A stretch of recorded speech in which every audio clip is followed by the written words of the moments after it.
Olá. Eu vou pedir para a gente fazer um pouco diferente, que a gente tem mania sempre de dar boa tarde, assim, tipo, vamos só falar e gritar boa tarde, quem vai passar no vestibular, tá. Eu quero fazer diferente hoje. Eu quero ouvir um boa tarde de quem está consciente de que há 2 semanas esse Brasil está começando a mudar. De que há 2 semanas a gente conseguiu uma proeza que eu, que sou um pouquinho mais velho que vocês, viveu na Direta Já e no Fora Collor. E que essa juventude que eu achava que estava passiva, hoje está na rua e está lutando. Então eu quero ouvir um boa tarde exatamente de quem acredita que agora a gente vai realmente mudar o Brasil. Boa tarde! Maravilha, maravilha, maravilha. Gente, deixa eu até aproveitar, antes de começar a parte da matéria em si, para fazer uma observação a vocês. Realmente sobre esses movimentos, para vocês terem uma noção. A gente dimensiona, num primeiro momento na nossa cabeça, que esses movimentos foram para a rua e se iniciaram realmente por causa dos 20% de aumento na passagem em São Paulo, etc, etc, etc. O governo fez o que era o óbvio. Podem perceber, em todos os lugares do Brasil, eles baixaram a tarifa. Porque eles achavam que baixando a tarifa, todo mundo regressaria para casa. Mas o movimento não acabou. Então, hoje se tem uma consciência muito grande de um ponto. Quem está na rua não está apenas por esses 20%, mas por uma série de outras razões. Eu diria assim, que se a gente fosse colocar o hino nacional nas suas estrofes, a gente saiu da fase do deitado em berço esplêndido para a parte do o filho teu não foge à luta. E eu espero que a gente não fuja a essa luta. Hoje, no Rio de Janeiro, nós vamos ter uma final da Copa das Confederações, em que a coisa vai ser complicada, se pressupõe quase 1 milhão de pessoas nas ruas, no Rio. Isso só aconteceu nas Diretas Já. Então, é um momento ímpar e é um momento que nós temos todos que participar. Como não vai ser a parte da matéria hoje, porque nós vamos começar hoje a História do Brasil, e a parte de História do Brasil vai ser colônia, eu só queria fazer uma observação, porque eu não sei se lá à frente alguém vai tocar. Guardem uma coisinha, tá? Porque vai cair. Tenho certeza absoluta, gente, vai cair em todas as provas do vestibular esse sistema das manifestações sociais, esse momento da história do Brasil. 2 coisas que vocês têm que ter claro na cabeça para responder a questão, já pegando até a parte da sociologia, que é mais a minha área com o Brasil. Primeira, não pode se comparar ao Fora Collor e nem a Direta Já, tá? Por quê? Vamos tentar colocar os pingos nos is. O Fora Collor e as Diretas Já foram movimentos que o clamor veio do partido político. Tá? Então, quem movimentou a população para que ela saísse à rua foram os partidos políticos. Eu me lembro que eu participei das Diretas Já. Era um palanque onde você tinha Tancredo Neves, Fernando Henrique Cardoso, Lula, Leonel Brizola, um monte de gente, metade já morreu. Né? A gente está ficando velho.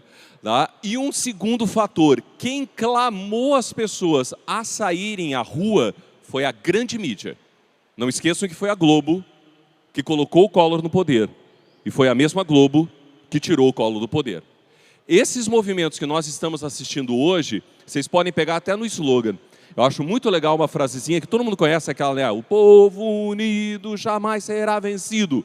E hoje eles usam uma ideia muito legal que é: o povo unido não tem partido. Então, ele não vem de um partido político. Tanto que se vocês estiverem acompanhando, e claro que devem estar não só acompanhando como participando, vocês já devem ter percebido que quem vai para esses movimentos com bandeiras políticas quase sempre é rechaçado. Eles querem um movimento apartidário. Então, essa é a primeira imagem diferente do Fora Collor e daquela época da Direta Já, certo? Segunda, não é a grande mídia que está clamando que a gente vá à rua. Se vocês observarem, a maioria dos meios de comunicação, a grande mídia, o que ela faz? Ela mostra o lado do baderneiro, exatamente para te causar medo, para que você não vá mais à rua. Dizer, meu Deus do céu, eu vou na rua, vou apanhar, vou levar uma bomba, não sei o que, não sei o que. Não, Na verdade, quem está clamando para as movimentações hoje são as redes sociais. Então, encurtando para a gente conversar, o que você tem que lembrar? Direta e Já e Fora Collor, movimentos mais importantes da história do Brasil. O que eu vou colocar na minha cabeça? Foram movimentos políticos e feitos e incentivados pela grande mídia. Esse movimento histórico desse instante, que eu já faço um comentário com vocês sobre ele, é feito pelas redes sociais e não tem partido político. Infelizmente, alguns partidos estão tentando se aproveitar. Vocês chegaram a perceber uma coisa na televisão, não sei se alguém se apercebeu, uma propaganda saiu do ar? A da Fiat. Exatamente. A Fiat teve que tirar a propaganda dela do ar. Por quê? Porque a propaganda da Fiat tinha uma música, que era a do Rapa, Vem Pra Rua. Tá? E as pessoas começaram a usar essa música nas manifestações. Então, hoje, o que acontecia? Quando você via a propaganda, você se incentivava muito mais a ir para a rua participar de uma manifestação do que comprar um carro. A Fiat foi obrigada a tirar a propaganda do ar. Tá? Isso é uma coisa legal. Outra coisa interessante, legal. Cuidem com isso, porque pode cair principalmente pensando em Enem. Tá? Quem estava na rua, no Fora Collor, nas diretas já, era uma juventude da idade de vocês. Não tinha muita gente velha. Hoje, só para vocês terem ideia, 35% das pessoas que estão na rua, participando dos movimentos sociais, têm mais de 50 anos. Então, não é só a juventude, é um clamor de toda a sociedade. Segundo ponto que é bem interessante para vocês guardarem. Agora vocês vão ficar assustados. Vocês sabem qual são 55% de quem está na rua. Vocês sabem de que classe social elas são? B. A classe B, gente, é uma classe rica. Não usa transporte público. Ela tem seu carro, ela tem sua casa. Mas é ela que está indo na rua. Porque a gente está perdendo, finalmente, aleluia, a noção de que o Brasil é no meu umbigo. E que se não for, para mim, a mudança não significa nada. E a gente está indo na rua em prol do outro. E isso se chama solidariedade. Então, é uma grande mudança, a gente tem que acreditar que ela vai continuar. Beleza? Vamos para a história do Brasil. Joia, joia, joia? Tá. Olha, a primeira coisa que a gente vai ter que analisar é o seguinte, gente. Quando a gente fala da história do Brasil, vocês têm um materialzinho aí na apostila de vocês, eu vou fazer, logicamente, até pelo tempo, vocês vão depois olhar, é muita matéria. Então, realmente, é uma síntese que a gente vai analisar agora. Primeira coisa, como é que não usem a palavra descobrimento porque o Brasil não foi descoberto? O Brasil foi achado, o Brasil já existia. Então, ninguém descobre uma coisa que já existe. Eu não acabei de descobrir ele no palco, se ele está aqui. Né? Eu acabei só de observar que ele está do meu lado, só. Mas a existência dele já se configurava, certo? Ninguém ia sair da Europa, gente, a troco de, o que você vai fazer no final de semana? Não tem o que fazer, vamos lá descobrir a América. Não. Então, vamos pensar o seguinte, o que é que nós estávamos vivendo na Europa, tá? Para que essas pessoas, num determinado momento, saíssem de lá e viessem para a América. Primeiro, lembrem que no século XIV para o século XV, aquela área que é a Península Ibérica, que é onde está Portugal e Espanha, estava dominada pelos árabes. Precisava-se tirar os árabes e reconquistar a fé católica. Esse é um primeiro ponto. Segundo ponto importante, gente. Você tinha a peste, que tomou conta de uma grande parte da Europa. Terceiro ponto importante, você teve a Guerra dos 100 Anos entre França e Inglaterra. Quarto ponto importante, você teve uma fome enorme que assolou toda a Europa. Se a gente pegar todo esse mote, a Europa ela estava fadada à desgraça, à sua própria destruição em si. O que eu preciso, gente? Se eu chego num determinado momento e percebo que a minha vida caiu no caos, eu tenho que sair do poço e tentar seguir viagem. Então, isso gerou o que a gente chama de grandes navegações. Para isso, havia uma grande necessidade, que o Estado viesse a surgir. Aí você diz assim, professor, peraí. Não tinha Estado? Não. O que existia naquela época eram estruturas completamente isoladas de poder, que era meio feudalismo. O que foi gerado é a formação dos chamados Estados Nacionais Modernos. O que são os Estados Nacionais Modernos? Estados configurados na centralização e na figura onipotente de um rei. Então vamos lá. Sempre, sempre, sempre, sempre que você estiver na prova, você vai acoplar duas coisas na sua cabeça, tá? Toda a teoria política, ela tem que estar amarrada a uma teoria econômica. Não tem como isso não acontecer. Vamos pegar governos atuais no Brasil, vamos lá, e no mundo. Você tem um sistema político acoplado a um sistema econômico, né? Um sistema neoliberal. Naquela época, o que nós tínhamos? Nós tínhamos um sistema político chamado de absolutismo. E nós tínhamos um sistema econômico chamado de mercantilismo. Agora tem que achar um negocinho aqui, que aperta e vira. Opa, virou, mas não é para cá. Opa, achei. Tá? Então veja lá, o mercantilismo, gente, ele tem algumas características. Qual é a primeira? Podem observar. Você tem o Estado que intervém na economia. Hoje o Estado intervém muito pouco, apesar que está mudando a coisa. Tá? Segundo, eu tenho que ter uma balança de comércio favorável. Ou seja, para você ter uma balança favorável do comércio, você precisa exportar muito e importar pouco. Tá? O Brasil está exatamente fazendo o inverso hoje. Certo? Terceiro, você tem que se proteger. Nós temos que fazer isso como seres humanos, não seria diferente de um Estado. Ele se protege. Como é que ele se protege? Criando, como vocês podem ver lá, tarifas alfandegárias. Se eu faço a tarifa alfandegária do meu Estado ser mais forte para que o meu produto venda lá fora, eu vou aumentar a exportação. E se eu dificultar a entrada do produto de fora, produzindo ele aqui dentro, eu vou fazer com que as importações caiam. Consequentemente, eu estou gerando o quê? Uma balança comercial favorável. Então, uma coisa leva a outra, tá? Beleza? Outro lance. Isso é o grande ponto da história, gente. O que foi o, vamos dizer assim, o mote que fez a Terra, não o Brasil, a América, ser importante para o europeu? A descoberta de uma coisa que eu adoraria encontrar lá em casa, procuro todo dia e não acho, que é ouro e prata. Eles encontraram na América reservas de ouro e prata que são impressionantes. Aqui no Brasil, nem tanto. Aqui se demorou quase 2 séculos para a gente chegar a encontrar todo esse ouro e essa prata. Quando o espanhol chegou, ele já encontrou de cara. Tá? Então, por isso, a Espanha acabou crescendo mais rápido que Portugal na história. Tá? E essa junção daquele país europeu que domina a gente é o que a gente chama de pacto colonial. E aí você tem que ter um cuidado. Sempre, eles adoram isso aqui do vestibular. Eles perguntam assim, quantos países podiam explorar o Brasil? Portugal. Porque o Brasil pertencia a Portugal. Aí você vai dizer assim, mas professor, e os holandeses e os ingleses? Esses países se beneficiavam sugando Portugal, mas não diretamente na economia brasileira, a não ser nos momentos que fizeram uma coisa, que é o quê? As invasões. Perfeito? Entendemos esse começo? Tá?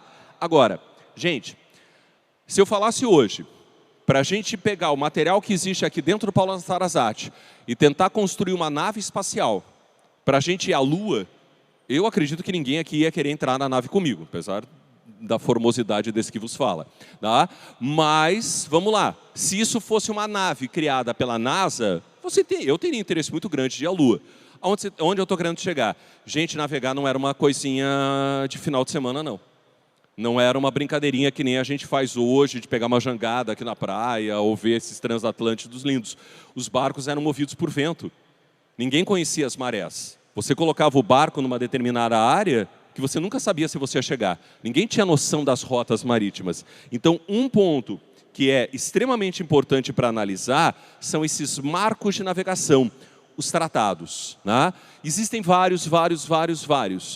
2 são os mais fundamentais para vocês no vestibular, que esses 2 que vocês estão vendo aí. A bula intercoeteira, que é a bula intercoeteira seria entre terras. E depois o chamado, todo mundo conhece isso, né? Desde o berçário a gente aprende o Tratado de Tordesilhas. Aqui dá para ter uma ideia. Ó, se vocês observarem com cuidado aqui o desenho, gente, vocês vão observar aquele primeiro risquinho. Aquela é a bula intercoeteira. Tá? Vocês estão vendo o tamanho do Brasil, que ficava na mão de Portugal? Nadinha. Aí que eu quero que vocês cuidem. Se vocês observarem esse primeiro risquinho, vocês vão observar um detalhe, gente. Vocês estão vendo o resto? Então a pergunta é bem simples. O resto pertencia a quem? A Espanha. Perfeito. Então, a maior beneficiária do tratado da bula intercoetera era a Espanha, e não Portugal. Aí acontece um problema, tá? Por isso que a gente diz assim, piada de português, porque português é burro. Se português fosse burro, gente, o português nunca tinha mudado a bula intercoetera. Então, quando eles perceberam, gente, que essa bula não os beneficiava, o que é que eles fizeram? Podem observar, eles puxaram, isso é um acordo, gente, não é forçoso. Guarda isso para o vestibular. Portugal e Espanha sempre fizeram negociações, não entraram em guerra. Não existe conflito bélico entre os dois. Tá? Senta na mesa, resolve tal, tal, tal. Aí você diz, pessoal, peraí, por que a Espanha ia aceitar perder toda aquela parte? Porque, gente, deixa eu tentar mostrar um negocinho para vocês aqui, ó. A parte, tá vendo essa partezinha aqui, gente? Eu sei que é meio complicado aí para todo mundo, mas estão vendo essa parte aqui? Essa é a grande parte onde tinha as reservas de ouro e as reservas de prata da Espanha. Então, galera, qual é o ponto crucial que você tem que colocar na sua cabecinha? Para a Espanha, ela olhou e disse, deixa eles ficar com esse pedacinho de terra aí. Eles não tinham noção da coisa mais simples do mundo. A gente veio da aula, tá? O que é que eu ganhei do palco para poder dar aula? Esse cantinho. Esse é o meu cantinho. Tá?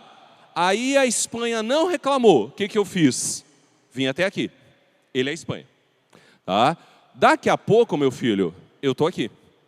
Daqui a pouco, se você não perceber, eu estou aqui. Não vou machucar ele. Mas daqui a pouco eu dou-lhe uma porrada e ele cai. Tá? Esse é o ponto.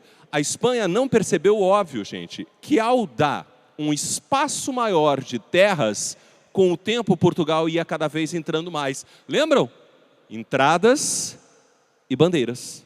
Né? Movimentos que a gente vai ver no decorrer. Tudo bem? Tranquilos? Sequência.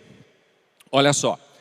Os nossos primeiros contatos, nossos primeiros momentos históricos, a gente chama de pré-colonização. Não existe mais esse uso, esse termo.